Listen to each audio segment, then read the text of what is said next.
Hello dear viewers, সালামু আলাইকুম। আশা করছি সবাই ভালো আছেন। আজকে একটি সহজ টিউটোরিয়াল নিয়ে এসেছি।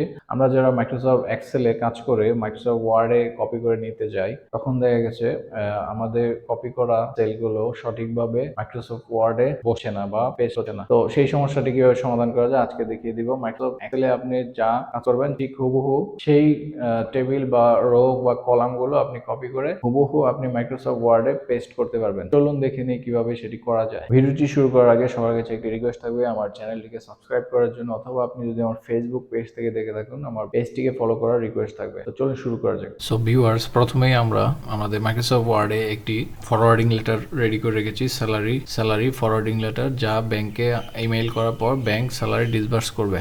সো এখানে যে আমি স্যালারির যেই ডিটেলসটা দিব এটা আমি করেছি এক্সেলে। যেহেতু এক্সেলে ফর্মুলা ইউজ করে আমরা যোগ বিয়োগ করতে পারি, সেখানে কোনো ভুলভ্রান্তির সম্ভাবনা থাকে না, যা মাইক্রোসফট ওয়ার্ডে করা খুবই সময় সাপেক্ষ এবং ভুল হওয়ার সম্ভাবনা থাকে। সো এই টেবিলটি আমরা সম্পূর্ণরূপে কপি করে মাইক্রোসফট ওয়ার্ডের নির্দিষ্ট স্থানে, যেখানে ফরওয়ার্ডিং লেটারের নির্দিষ্ট স্থানে পেস্ট করব। দেখি পেস্ট করলে কি হয়।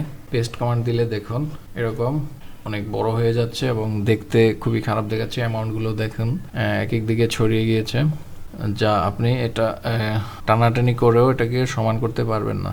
সো এক্ষেত্রে আমরা কি করব দেখুন। প্রথমে আমরা এই এক্সেলে যাব, এক্সেলে গিয়ে টেবিলটি সিলেক্ট করে কপি কমান্ড দিব এবং এখন চলে যাব মাইক্রোসফট ওয়ার্ডের ফরওয়ার্ডিং লেটারে।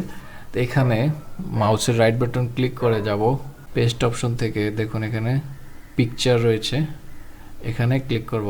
দেখুন এখন আমার কিন্তু ওই মাইক্রোসফট এক্সেলের মতো হুবহু মাইক্রোসফট ওয়ার্ডেও এটি পেস্ট হয়ে গেল। এখন আপনি এটাকে টেনে আপনার ইচ্ছা মতো ড্র্যাগ করে সাইজ বাড়িয়ে কমিয়ে নিতে পারেন, লম্বা করতে পারেন, অথবা ডান দিকে আরও বাড়িয়ে দিতে পারেন।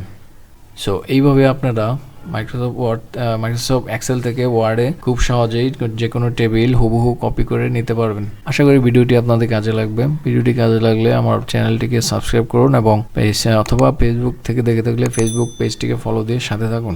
ধন্যবাদ সবাইকে। দেখা হবে পরবর্তী কোনো ভিডিওতে। সেই পর্যন্ত সবাইকে আল্লাহ হাফেজ।